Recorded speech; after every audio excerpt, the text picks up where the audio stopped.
Les robots, ça, pour moi, c'est de la totale science-fiction. Aujourd'hui, les gens se foutent totalement de la légitimité journalistique. C'est pas du tout des robots, c'est pas du tout l'avenir des articles qui marchent. Si on veut les articles qui marchent aujourd'hui, c'est plus que jamais les articles mis en scène, réfléchis par des journalistes pour être partagés. Il y a une énorme dimension à l'ère des réseaux sociaux de compréhension de la psychologie du lecteur qu'un robot est totalement incapable de faire et sera de loin capable de faire. Donc à mon avis, on en est très loin et c'est plutôt de l'ordre effectivement de la science-fiction et de la recherche de beaux discours, mais on s'éloigne plutôt de ça aujourd'hui qu'on s'en rapproche, quoi. On sait un peu ce qui existe déjà, on sait que Reuters l'utilise pour les informations financières.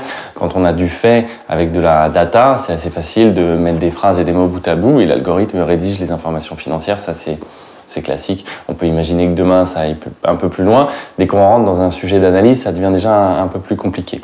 Ensuite, on a l'algorithme pour la recommandation. Donc, algorithme capable de produire le contenu, capable de vous faire la recommandation de vous embarquer dans un tunnel. Et à côté de ça, il y a le sujet des communautés qui, au contraire, peut-être peuvent permettre un peu de sortir de cette logique purement mathématique et en silo que propose aujourd'hui l'algorithme. En tout cas, il n'y a pas d'algorithme suffisamment puissant pour vous sortir de ces silos. Si c'est obtenir l'info, potentiellement tout le monde peut l'avoir, sauf certaines infos. Avec tout, la grande mode des dernières années, c'était le fact-checking. C'est exactement ça. C'est mettre une couche de journalisme sur tout ce qui se dit sur Internet. Et donc c'est de la pure légitimité et crédibilité. C'est beaucoup les associations aujourd'hui qui vont débusquer les infos, qui vont aller creuser, qui vont aller vérifier si les entreprises véritablement respectent la législation en matière d'émissions dans les usines pour s'apercevoir que c'est pas le cas. Et c'est donc elles qui vont aller communiquer aux journalistes les informations. Ça, me semble-t-il, dans la vision, on va dire, classique et idéalisée du journaliste qu'on avait, ou qu'on a encore peut-être aujourd'hui, la vision Tintin, quoi, du reporter, c'était le journaliste qui devait faire ce travail. Certainement en coopération avec plein d'acteurs de terrain, mais c'est lui, dans la vision classique qu'on en a et qu'on voit encore au cinéma, qui va aller enquêter. Cette vision, enfin, je veux dire, ça n'existe plus dans la vraie vie, sauf quelques cas très rares encore. Donc le média, finalement, c'est la source, à mon avis, c'est ce qui agrège le contenu. Après, ça pose évidemment plein de questions sur l'évolution du rôle du journaliste. L'algorithme vous met dans un tunnel de recommandations. Il identifie ce que vous aimez, il va vous proposer ce que vous aimez. Il va difficilement vous proposer des choses qui sortent complètement de votre champ, et s'il le fait, il a toutes les chances de vous proposer quelque chose qui potentiellement ne vous intéresse pas. En gros, un algorithme a beaucoup de mal à adresser un lecteur éclectique, c'est-à-dire qui s'intéresse à plusieurs choses différentes qui, a priori, n'ont pas énormément de porosité entre elles. Et c'est là tout l'intérêt de la smart curation, c'est de remettre de l'homme là-dedans, pour être capable de penser comme un homme et d'aller faire des liens entre des choses a priori extrêmement distantes. Donc la smart curation, c'est de dire les algorithmes, c'est vachement bien, pour faire le tri, pour faire un tri dans toute cette masse d'informations considérables qu'on a aujourd'hui, pour éliminer en gros les détails et se concentrer sur ce qui agrège, et éventuellement derrière associer de l'analyse, de la recommandation, des critiques éventuelles, et d'avoir une alliance intelligente entre algorithme et homme. Aujourd'hui, on est dans une opposition entre algorithme et homme, et c'est peut-être ça qui est un peu dommage. Donc c'est ça le sujet de la smart curation. Tout l'univers technologique a changé, donc on ne va pas chercher les informations aux mêmes endroits, tout va beaucoup plus vite.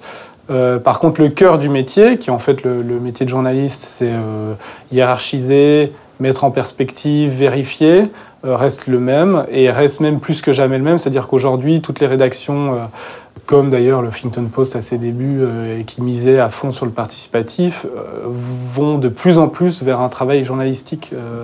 Et demandent a de plus en plus besoin de journalistes pour mettre en perspective toute cette information et la packager, si on veut. La curation, si on veut, c'est de la hiérarchisation, c'est-à-dire qu'on va chercher des informations. Être reporter, comme je disais, dans un micro-trottoir ou sur Twitter, ça reste être reporter. Donc on a sur Internet, on a des reporters sur Internet, si on veut, mais le métier reste le même, c'est-à-dire d'aller chercher des informations, de les vérifier, de les hiérarchiser, de les mettre en perspective, de les mettre en scène pour qu'elles soient compréhensibles et intéressantes pour le lecteur. Tout ça, c'est ce que faisaient les journalistes depuis toujours. Et déjà avant, il y avait plusieurs médias, il y avait de la radio, de la télé, de la presse écrite. Aujourd'hui, il y a de l'Internet, mais c'est le même métier adapté à un autre média. L'attention est à l'audience, ce qui est à mon avis le luxe aux masses la consommation de masse. Ça nous pousse plutôt à être meilleurs, c'est tout. On voit par exemple, et à mon avis ça s'incarne aussi sur la question du média, une disparition des interfaces, avec un étalement des interfaces qui sortent du téléphone et de l'écran de l'ordinateur pour aller sur un canapé, sur un mur, sur l'eau d'une baignoire. Vous pouvez potentiellement consulter des contenus partout demain. Vous pourrez potentiellement le faire demain. Et ça, moi, j'ai l'impression que ça s'incarne sur le média. La question, quand on est dans un volume de contenu qu'on a aujourd'hui, n'est pas la question de comment, et vous savez qu'il y a beaucoup de médias qui sont en train de changer de stratégie par rapport à ça, qui faisaient beaucoup de buzz, qui faisaient du clic, qui faisaient du like, et ils sont en train de se rendre compte que la qualité de l'attention qu'on a, et ça concerne évidemment directement leurs annonceurs, et c'est donc leur modèle économique derrière, la qualité de l'attention d'un internaute qui clique sur un titre qui est un peu putassier, il faut dire les choses telles qu'elles sont, parce qu'on cherche évidemment l'ouverture, et nous aussi, c'est des questions qu'on se pose très régulièrement.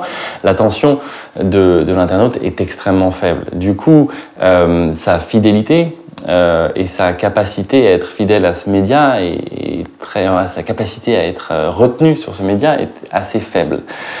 Et quand on se pose la question de l'attention, on se pose forcément cette question en rapport avec une niche. Ça intéresse du coup beaucoup plus les annonceurs derrière, parce qu'on sait que les messages qu'ils vont véhiculer via nos canaux sont reçus. Donc il y a à mon avis des vraies questions sur l'attention qui sont en train d'émerger aujourd'hui, plutôt que la question de l'audience qui à mon avis sont en train de disparaître.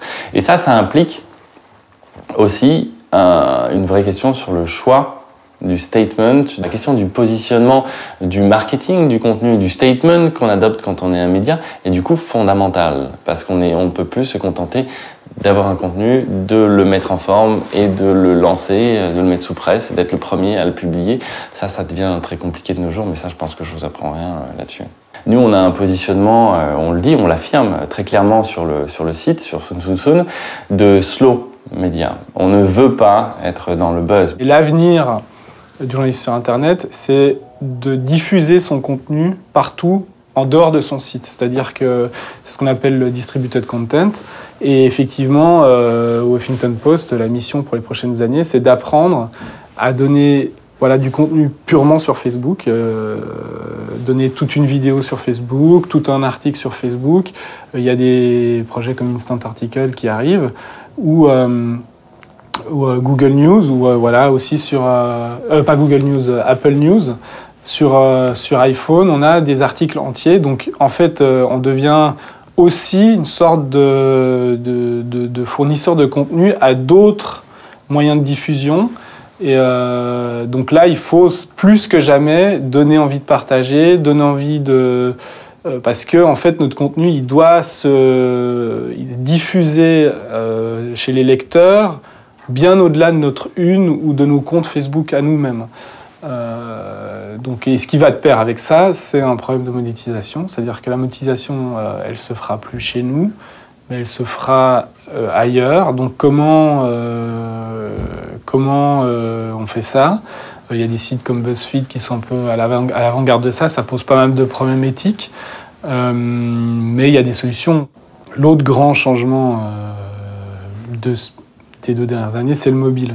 Aujourd'hui, là, on est passé cette année au stade où le mobile fait plus de trafic que le desktop, donc l'ordinateur. Et là, ça change tout, parce que c'est des gens, effectivement, qui regardent plus de visuels. Il faut des mises en scène plus légères, vidéos, images, etc. Les gens lisent à des horaires totalement différents, c'est-à-dire qu'ils lisent avant 9h du matin et après 19h, chez eux. Le week-end, beaucoup. Il y avait le kiosque. Ensuite, il y a eu Google, ensuite il y a eu Facebook ordinateur, et là il y a Facebook mobile qui est encore un autre Facebook. Donc ça c'est aussi le grand changement qu'il y a aujourd'hui dans le journalisme Internet.